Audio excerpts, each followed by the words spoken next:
Yes BRS సభలో కేసీఆర్ కీలక వ్యాఖ్యలు చేశారు. రేవంత్ రెడ్డి మాటల్లో భయం కనపడుతోందన్నారు కేసీఆర్. కాంగ్రెస్ కు 2 సీట్ల కంటే ఎక్కువ రావంటూ సర్వేలు చెబుతున్నాయన్నారు. ఆ బ్రేకింగ్ మనం చూస్తున్నాం.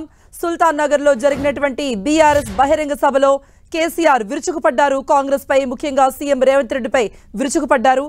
అయితే ఏడాది కూడా కాంగ్రెస్ సర్కార్ ఉండే పరిస్థితి లేదన్నారు కేసీఆర్. సీఎం రేవంత్ రెడ్డి బీజేపీలో చేరబోతున్నారన్నారు కేసీఆర్.